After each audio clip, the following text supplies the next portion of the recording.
So Isaac Butterfield has once again tried his hand at dispelling vegan propaganda. Let's see what he has to say for himself this time. So here I was, sitting at home just the other night around 6 p.m. I just finished a fine meal, and what do I see come on the television? Well, it was the news. And in between a break in the news, there was a hilarious ad that is nothing short of propaganda. And propaganda's been very popular throughout history. The Nazis used it, people have used it non-stop. One of my favorite things is when people talk about propaganda, then they start talking about the Nazis. And what is propaganda? Information, especially of a biased or misleading nature, used to promote a political cause or point of view. Now, I don't know if Isaac has the same issue with things that could be considered propaganda in the sense that they are trying to push some sort of narrative, but I'd really like for him to explain how what we will see is misleading. And if he really thinks that there's no bias in any advertisement, then I don't know, Isaac. Come back to the real world. We need you here.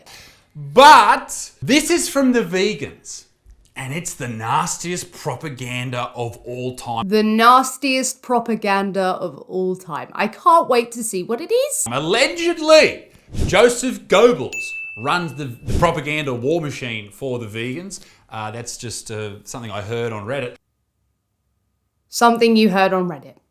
Seems legit. But yeah, apparently he does, the ghost of Joseph, and he's doing a really good job because this is the shit that they come out with. Fruit and veg. Nice. Usually avoid this section, to be honest. Oh, big baby avoids fruit and vegetables. You're so cool. No way. You just avoid that section. He's walking past yummy vegan burgers that will probably kill you. So he flashes up, not true, very healthy, but says probably kill you.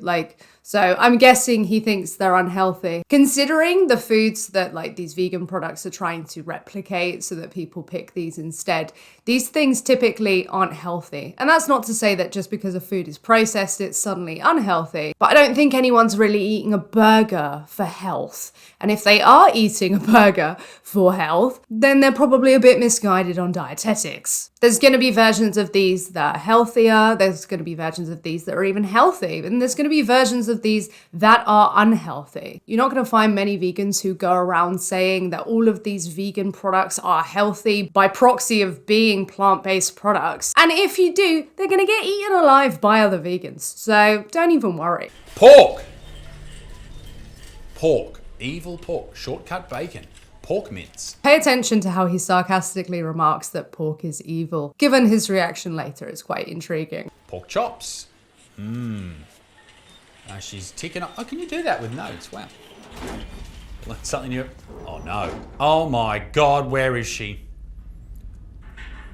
It looks like Rolf Harris's and the Dalai Lama's dungeon. It's terrifying. There's lots of pigs. Pigs on the ground. Okay. Pigs aren't. Yeah, okay. Yeah. That's pretty f***ed up. Yeah, just a bit f***ed up, yeah. Evil pork. Yeah. Kind of evil, Isaac. That's not great.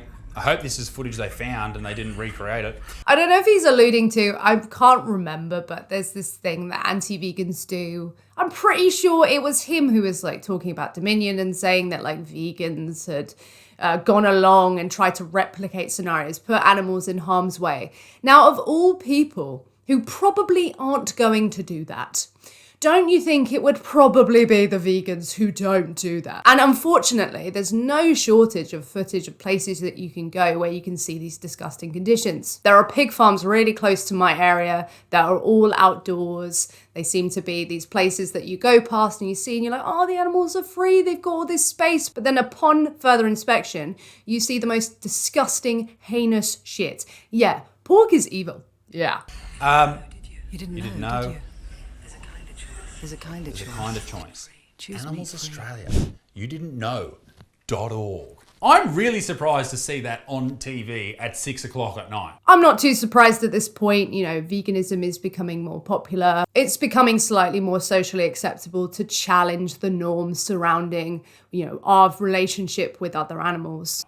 Like a lot of kids are watching TV. Yeah, it's always, oh, the kids are watching. Yeah, but you feed them that. You're happy to feed them that. You're happy to, not tell them what actually happens. You're happy to not really know what happens. If your kid really wouldn't be happy to see what happens to those animals, then it might be a good indicator that this might not be the best thing to give to them in the first place. The bodies of other once sentient beings. And I know it is probably necessary for people to understand what factory farming looks like, because it's not okay.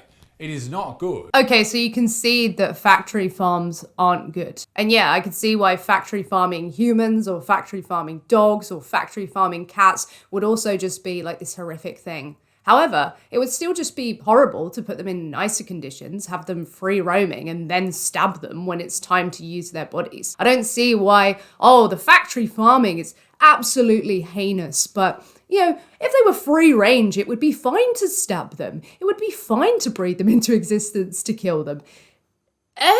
Either it's a terrible thing to put animals through because they are these, conscious beings, or what you're going on about. If you really think these animals are lesser than and it's justified to just kill them so you can have a pork chop, then what does it really matter what happens to them? How can this be all that terrible? You get your pork chop, don't you? But it happens to be the only way we can feed a population that is nutritious and beneficial for all of them. I love it how he says these things without evidence. It's the only way you could feed a population and it be nutritious. Please, Isaac, some evidence would be good. And you can say that plants are there. Shut up, all right? You are incorrect. You cherry pick data, you cherry pick evidence, you've been lied to, you've learnt that from memes. Shut up. So we've cherry picked data, but you're not showing any data whatsoever. Oh, Isaac, you're really smart. That's what I like about you. The truth is there is a terrible disconnect between where your meat comes from and how it gets from, the farm to your mouth. We see meat as just something that's in the refrigerator at the shops. It's packaged up nicely, we take it home and cook it and eat it. It's delicious. In reality, something had to die for you to enjoy that.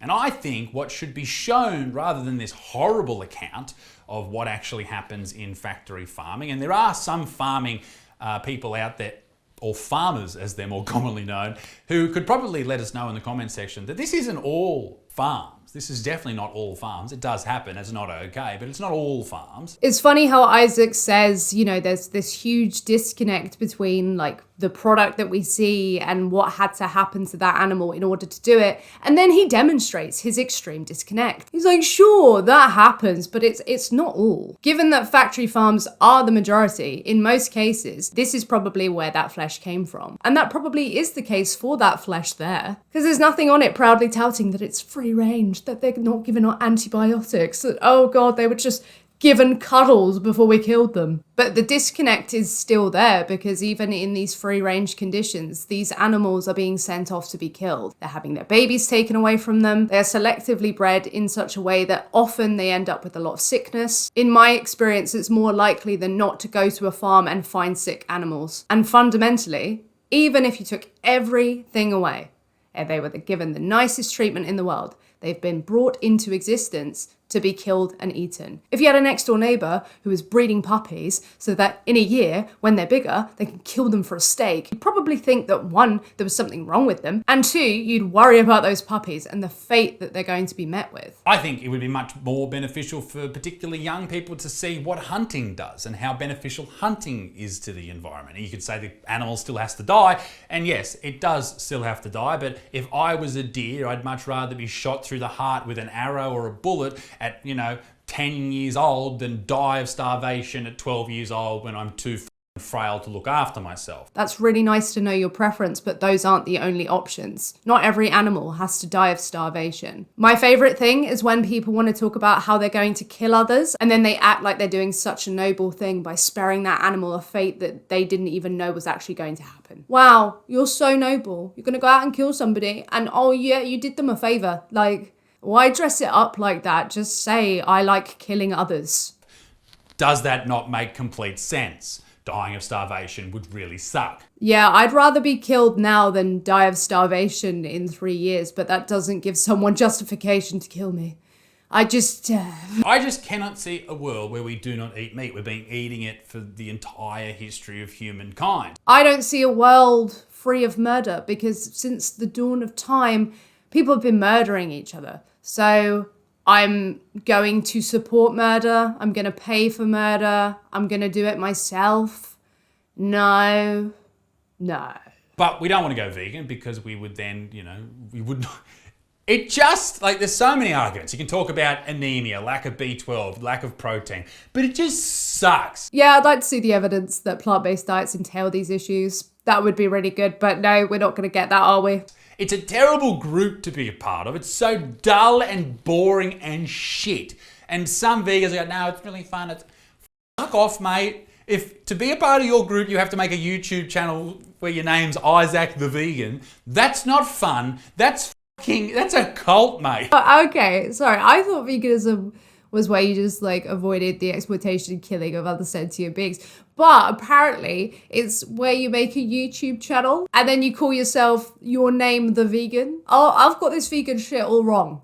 Okay, I didn't know that. But now I know, and that's okay. Then I've technically been vegan, not for 9 years. I've been vegan for then like 3 years. Oh, oops. You can lead a much easier, better life just by consuming animal products, some avocado, some butter, all that good shit. Delicious, right? Some leafy greens, that's all you need. A much better, easier life. Like, it's not hard to be vegan. And you could just turn it around and make the argument that it's better and easier to live a life where you're not lying to yourself. Where you're like, oh yeah, them vegans, yeah, okay, I'm gonna eat these animals, but then you can't bear to watch what actually happens to them. I'd rather have conviction in my actions and what I believe. That's better and easier for me than just to live a lie. Not to mention all the animals that vegans kill when they grow their little crops, but anyway. Yeah, the crop death thing is just so painfully bad from so many angles, but if you have a problem with these crop deaths, then why the hell are you paying for animals who were fed crops and then including crops in your diet and adhering to this diet and lifestyle that requires substantially more of this issue that you have?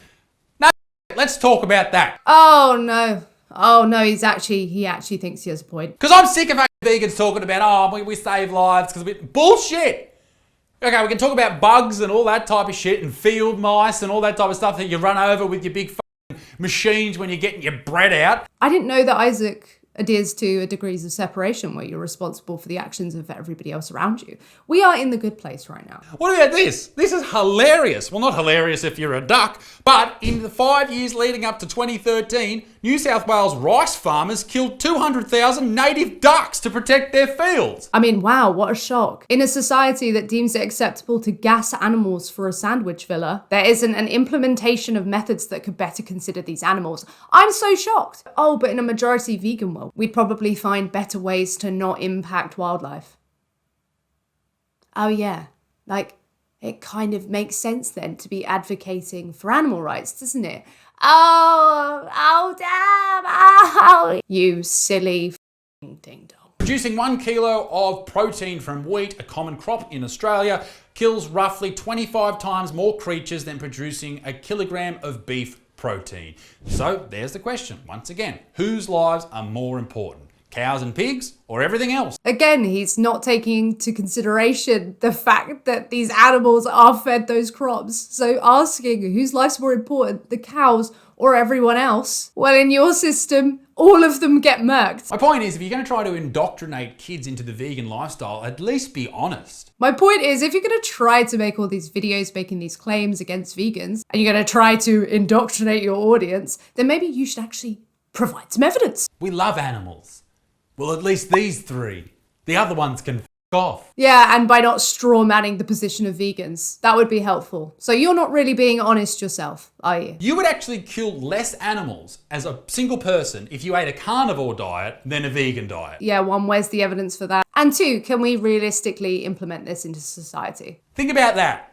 That's hilarious. Yeah, I thought about it and it is hilarious that you actually think that's a point. But ladies and gentlemen, these people do not fuck around. They love showing pigs in pain in some certain situations in factory farming. They love to try to get to your emotional centers of your brain to make you feel bad while you're sitting there eating dinner. But they're not being honest. They're just not being honest. But that doesn't stop him. How are we not being honest? The majority of farms that confine animals are factory farms. And because so many people love to harp on about how dishonest vegans are, how this isn't the truth, they just want to deny, we often go to places that are free range, antibiotic free, grass fed, all these places that have all these labels because we want to show that no matter what, welfare isn't enough. We need to grant these animals rights. So we literally go to these places that the best of the best to show that that is still terrible. Because fundamentally, it would be terrible to do that to a dog, to a human, to a cat, to a giraffe. And there's no relevant moral difference between them and these other animals that would justify it. Oh, how much longer? I can't do it anymore. They're f***ing assholes. Look at this. A place for us. Somewhere a place for us. Peace and quiet and open air. Wait for us somewhere. There's a time for us. A time and place for us. Hold my hand and we're halfway there. Hold my hand and I'll take you there. Somehow,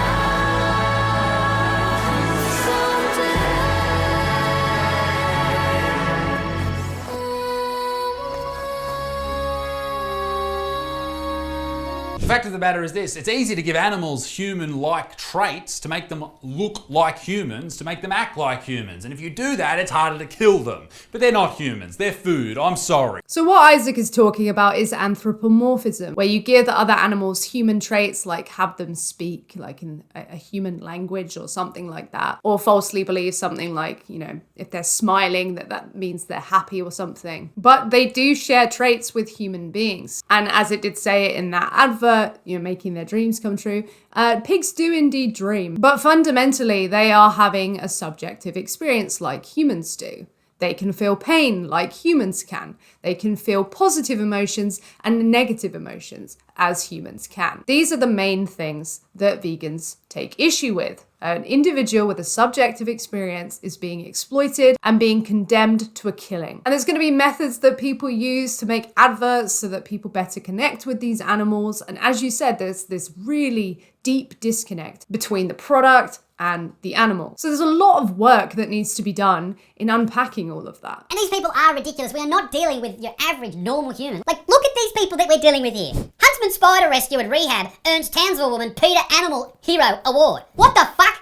Who the fuck says a huntsman? Huntsman spiders are as big as my fucking hand. They're terrifying. I had one on my back before. I went to the fridge in the middle of the night. I fucking nearly died. And sure, it's not great. Okay, just going on. So I think we're coming to the end. Well, Isaac Butterfield, he's tried it multiple times. He's spoken to vegan activists and he hasn't had arguments to actually provide. He doesn't give evidence. I don't know why people listen to him. Like, imagine being so uncomfortable about something when you see it and thinking it's wrong, but then actively supporting it, mocking people who try to stop it and pretending that that isn't actually the norm.